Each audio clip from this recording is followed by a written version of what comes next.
Bienvenidos, soy Ariana Maila, estudiante de la Universidad Técnica de Manabí, Facultad de Ciencias de la Salud, pertenezco a la Escuela de Medicina y estoy cursando la cátedra de Urología a cargo del doctor Marcelo Daza. Soy una de las autoras de esta presentación y en esta ocasión vamos a tratar sobre la criptorquidia como proyecto de fin de ciclo. Como les mencionaba, soy Ariana Maila, soy la primer ponente de esta temática.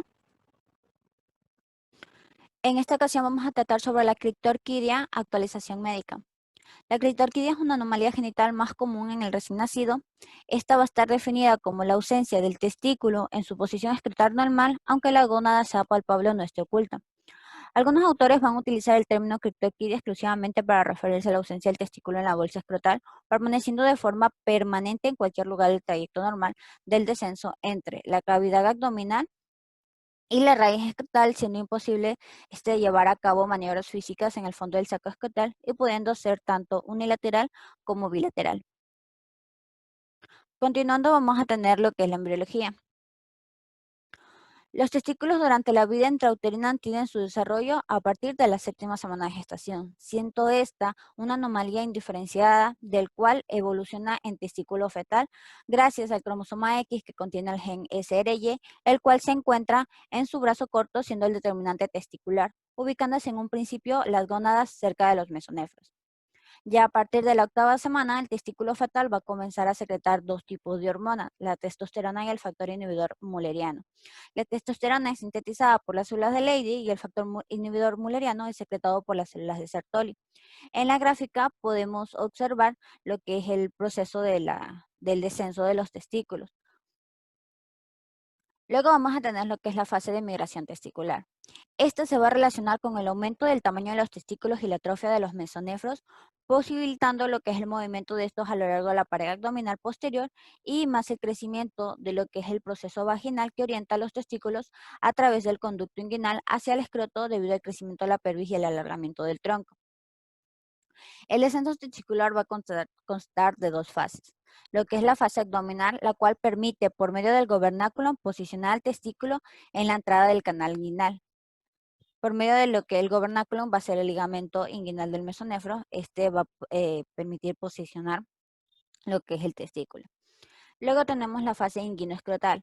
Esta es dependiente de la testosterona y el nervio genitofemoral, que además de controlar la migración del gobernáculo, va a obliterar lo que es el conducto peritoneo vaginal posterior al descenso del cual terminará en la semana 26. Cuando el testículo desciende, va a arrastrar consigo lo que es el conducto deferente y los vasos. Dentro del escroto, el testículo se va a proyectar hacia el extremo distal del proceso vaginal. Conforme descienden los testículos y el conducto, son envueltos por las prolongaciones faciales de la pared abdominal. Durante los primeros 3 meses posteriores al nacimiento, casi todos los testículos no descendidos se dirigen al escroto. El descenso testicular espontáneo no ocurre después del año de edad. Y debido al fallo en el descenso testicular, pues el proceso vaginal tarda en cerrarse y trae como resultado una hernia inguinal indirecta, la cual también se presenta como síntoma de la patología. Luego tenemos lo que es la epidemiología. La incidencia de la criptorquidia oscila alrededor de un 2 y un 3% en todos los recién nacidos. Estudios manifiestan de que existen recién nacidos a términos con una frecuencia de un 3 a un 9%, mientras que los pretérminos van a presentar una incidencia de un 30%, dado que el descenso se completa al final de la gestación y este se presenta sobre todo en aquellos que presentan un peso inferior a 2 kilogramos, anomalías congénitas y un pene con dimensiones pequeñas. El descenso testicular puede progresar durante las primeras etapas de la lactancia, por lo que su incidencia tiende a disminuir al finalizar el primer año de vida, siendo ya considerado solo un 1% que permanecerá con los testículos no descendidos, ya sea de forma unilateral o bilateral. Pero aquí también se refiere que en edades prepuberales hay una frecuencia de un 7%. Y siendo de este total de casos, pues un 70% de forma unilateral y el restante de forma bilateral, y un 70 o un 80% se localiza a nivel del canal inguinal de lo que es el testículo no descendido. Vamos a continuar con lo que es la etiología etiopatogenia. Bueno, van a ver las siguientes posibilidades. Tenemos lo que es una anormalidades del gobernáculo de testis. El gobernáculo va a ser la estructura de origen embrionario coronada que se extiende desde el polo inferior del testículo al escroto, y una ausencia o normalidad va a evitar la tracción del testículo hacia el escroto. Aquí vamos a encontrar lo que es el ligamento genital caudal y gobernáculo. Tenemos lo que es el defecto testicular intrínseco. Este va a explicar la teoría para la criptorquidia unilateral y la esterilidad en la bilateral. Puede ser ocasionado por un defecto gonadal congénito, como la digenesia, que insensibiliza el testículo hacia las gonadotrofinas. Y tenemos la estimulación hormonal gonadotrófica deficiente, que debido a que se necesitan gonadotrofinas y andrógenos para que se dé el descenso testicular, las anormalidades del eje hipotálamo hipoficiario testicular van a ocasionar que la criptorquidia en su mayoría sea bilateral. A causa de la falta de la secreción hormonal de las gonadotrofinas maternas en forma adecuada, esto puede intervenir en el no descenso del testículo hacia el escroto. También vamos a tener otros mecanismos que intervienen, como lo que es la presión intraabdominal, la cual va a empujar el testículo a través del conducto inguinal ocupado por el gobernáculo. También tenemos lo que es el factor de maduración del epidídimo. Tenemos la tracción del músculo cremastel y el crecimiento diferencial de la pared del cuerpo en relación con el gobernáculo, que es algo inmóvil. También se van a considerar las cromosomopatías en un 4%, y en el caso de anomalías únicas, y un 25% cuando se acompañan de hipospadia. Y se mencionan lo que son los antecedentes familiares, como el paterno en un 4% y los hermanos hasta en un 10%. Tenemos también los que son los factores de riesgo. Vamos a tener que está dado por los factores ambientales. En este factor ambiental, cualquier factor externo que actúe sobre el feto durante el desarrollo del gobernáculo y el descenso testicular puede incrementar el riesgo de la criptorquidia en individuos genéticamente susceptibles. Estos están relacionados con el entorno fetal, factores maternos y la exposición a químicos, a agentes químicos. Y tenemos también los factores genéticos. En lo que refiere a entorno fetal, va a existir una gran evidencia en la literatura médica de cómo factores como la prematuridad, el bajo peso al nacimiento y ser pequeño para la edad gestacional influyen en el desarrollo de la criptorquidia no sindrómica. También tenemos el crecimiento intrauterino retardado, el cual se presenta como un factor importante y por lo general se presenta asociado a enfermedades.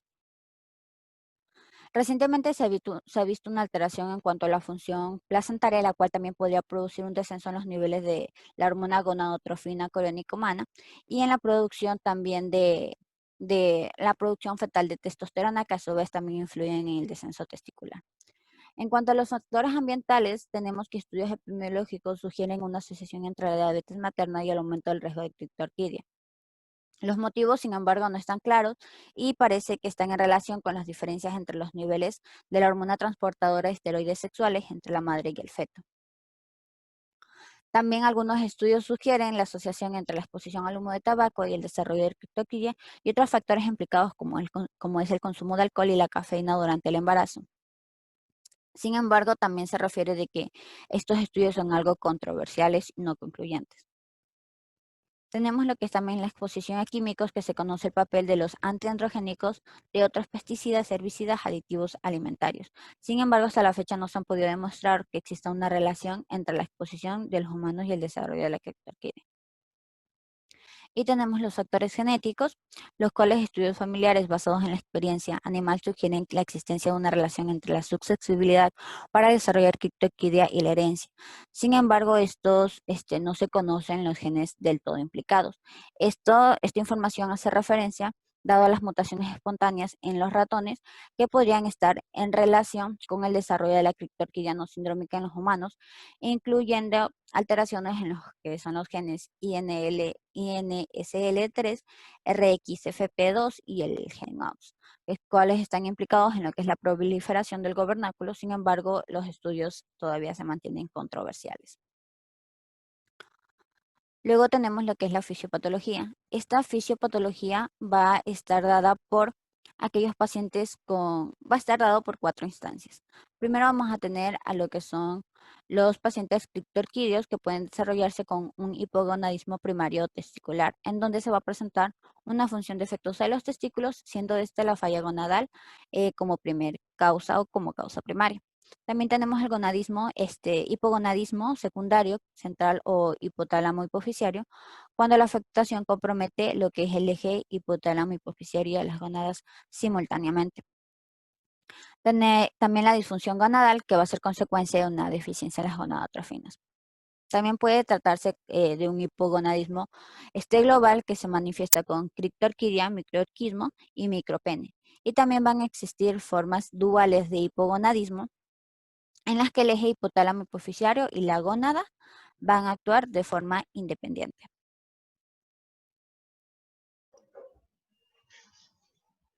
Muy buenas, soy Olmedo Manuel Salas Zambrano. Voy a continuar con la temática de criptorquidia. Yo les hablaré sobre clasificación, manifestaciones clínicas, diagnóstico, tratamiento y complicaciones más frecuentes. Pues bien, en lo que concierne a clasificación, múltiples bibliografía ha mencionado múltiples clasificaciones, ya sea los clasificados como criptorquidia unilateral, bilateral, de acuerdo a la ubicación que se encuentra el testículo ascendido, ya sea a nivel intraabdominal, en el anillo interno, los canículos, entre otros. Pero la clasificación más aceptada y más actual los divide como palpables y no palpables. Los testículos palpables van a ser, se lo va a subdividir en retráctales, testículos no descendidos, ectópicos o testículos iatrogénicos, teniendo en cuenta que este último pueden estar embarcados en los testículos palpables como en los no palpables. Pues bien, los palpables retráctiles o testículos retráctiles son aquellos que se encuentran fuera del escroto, pero que con algunas maniobras podemos producir un descenso del testículo, pero una vez dejada de realizar estas maniobras, estos vuelven a ascender. Los testículos no descendidos son aquellos que permanecen fuera de la bolsa escrotal. Son aquellos testículos que, aunque se realizan maniobras para intentar descender el testículo o mediante el reflejo cremasteriano, no logran descender. Pero estos suelen ubicarse en la trayectoria normal del canal de descenso de los testículos. En los testículos ectópicos son aquellos que se encuentran fuera de la trayectoria normal. Se encuentran a nivel crural, perineal, prepenil o en la cavidad escrotal contralateral. Es decir, que ambos testículos se van a encontrar en una sola bolsa escrotal, dejando una bolsa escrotal vacía. Otras clasificaciones que también se lo suele, no más bien clasificación, sino que se puede dar, es una anorquia, es decir, la falta de ambos testículos, una monorquia. También las podemos clasificar. Continuando con las manifestaciones clínicas, estas van a ser fáciles de evidenciar, puesto que nos van a evidenciar o se va a referir, se va a ver, o la madre nos va a referir que el niño no tiene testículos, ya sea en uno, no tiene los dos testículos, es decir, va a encontrarse unas bolsas escrotales vacías. Además, el paciente puede referir dolor testicular a causa de una torsión de sus apéndices, una torsión del cordón, una torsión del cordón espermático o traumatismos. Y se suelen evidenciar muchas veces en estos pacientes donde el testículo no se encuentra o se encuentra ascendido, la presencia de hernias inguinales. En lo que es el diagnóstico va a ser meramente clínico. Pues bien, múltiples autores han recomendado una revisión de los testículos a los 15 días de nacido, a los 6 meses, a los 12 meses y a los 2 años, para constatar un correcto descenso de los testículos. Hablando entonces, entrando en cómo es el diagnóstico, vamos a enfocarnos en la anamnesis. Una correcta anamnesis siempre va a ser de gran utilidad, Se va a preguntar antecedentes familiares, y hermanitos que han presentado también criptorquidia. Se va a corroborar la edad gestacional, el peso cuando nació, o si en los antecedentes obstétricos, si la madre consumió o no fármacos antiandrogénicos, puesto que estos suelen ser una de las principales causas, o una de las, no principales, una de las causas que producen criptorquidia. En la exploración física, una correcta exploración nos va a dar casi el 90% del diagnóstico, junto con la anamnesis, que va a ser un 10%. Como mencioné, el diagnóstico es meramente clínico, pero se suelen utilizar estudios complementarios como estudios hormonales o estudios de imagen. En la exploración física se va a evaluar y se buscará la existencia de simetrías o de hipoplasias escrotales por ausencia de los testículos. Se debe evidenciar o se debe hacer un examen del canal inguinal. Se debe revisar el tamaño, la consistencia y la movilidad del testículo, como asimismo se debe evaluar el tamaño del pene. En pacientes o en la ausencia o la presencia de una criptorquidia, ya sea unilateral asociada a otras anomalías, o en pacientes que tienen criptorquidia bilateral, o decir anorquia, siempre se va a realizar estudios hormonales o estudios de diferenciación sexual, como son estudios de cariotipo, estudios de gonadotropinas y testosterona, las cuales estas, si se evidencia antes de los 6 meses, será de gran utilidad, puesto un tratamiento más oportuno. Se va a utilizar revisión de inhibina B y AMH, los cuales son marcadores de integridad de las células de Sertoli y que pueden ser detectados durante la prepubertad. Y se pueden hacer estímulos con la hormona gonadotropina coriónica humana. Esta prueba va a tener un valor predictivo del 96%, del 89 al 96% en su un 85-90% y va a ser negativa en un 100%. ¿Qué quiere decir? Que su negatividad va a ser diagnóstico de anorquia y su positividad va a sugerir la presencia de un testículo de tamaño suficiente para intentar realizar una orquidopexia. Entre los estudios de imágenes, los más usados son la ecografía, en menos usado la resonancia magnética y la angioresonancia. La ecografía nos va a permitir evaluar la presencia de testículos en la zona inguinoescrotal, y esto nos va a dar una sensibilidad del 96% y una especificidad del 100%. La resonancia magnética, por otro lado, nos va a ser útil en testículos intraabdominales. Estos no se suelen pedir, este examen no se lo suele pedir por los altos costes que representa a la hora de realizarlos, y porque los niños deben permanecer sedados a la hora de la realización de esta resonancia magnética o en una resonancia magnética. En la angioresonancia nos va a ser útil como prueba de elección en los pacientes que la ecografía postoperatoria no ha sido capaz de localizar el tejido testicular. Vuelvo a mencionar, ante la presencia de anorquia, o que ninguno de los medios de la exploración física o de estudios de imagen no constatan testículos, la utilización de estudios hormonales, ya sea de testosterona o de gonadotropina.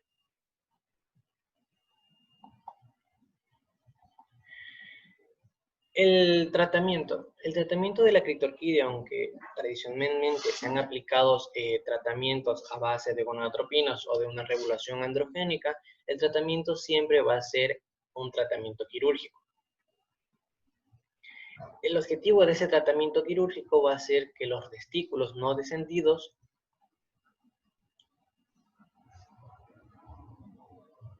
El objetivo del tratamiento de los testículos no descendidos es la colocación del testículo en su posición escrotal normal, con el objetivo de disminuir complicaciones o secuelas a futuro, ya sea infertilidad, torsión testicular, infertilidad, cáncer testicular, o entre otros.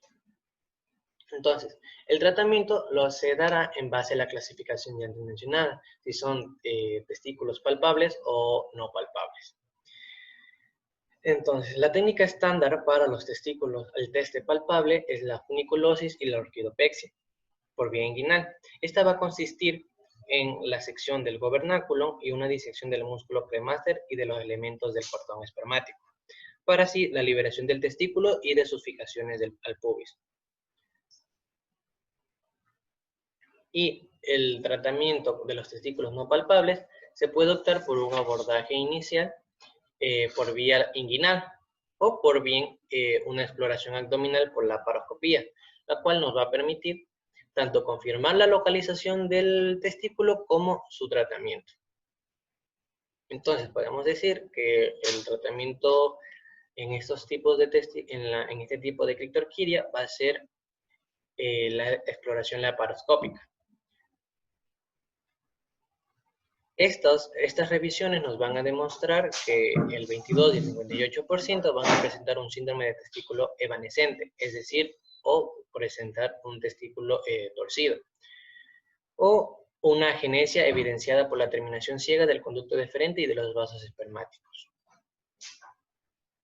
Además de esto, entonces podemos decir que nos va a permitir, como ya mencioné, la localización del testículo que habían sido considerados ausentes después de la exploración inguinal abierta, en un 70% de los casos. Esto nos va a permitir, vuelvo y repito, una localización testicular y una orquidopexia con menor invasión. Ya para finalizar, tenemos lo que son las complicaciones. Las principales complicaciones de la criptorquidia va a ser la producción de neoplasias malignas o de infertilidad. Pero asimismo nos pueden dar trastornos psicoemocionales o complicaciones que son atribuibles a la orquidopexia, es decir, a la cirugía. Entre las neoplasias tenemos que cerca de un 10% de las neoplasias testiculares se deben a un testículo no descendido, sobre todo el semióvalo, que este representa un 74% de las neoplasias testiculares causadas por la criptorquidia, causada por por testículos ascendidos. Asimismo, vamos a evidenciar carcinomas in situ, los cuales tienen una prevalencia del 2 al 3% y la susceptibilidad a contraer un carcinoma in situ es 30 veces mayor que el normal en pacientes que han presentado criptorquidia. En la infertilidad, aquellos pacientes que han presentado una criptorquidia bilateral o anorquia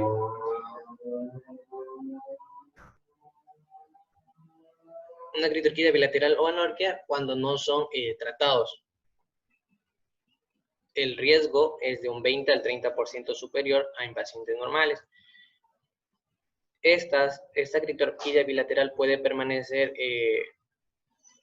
con ausencia asintomático sin que hayan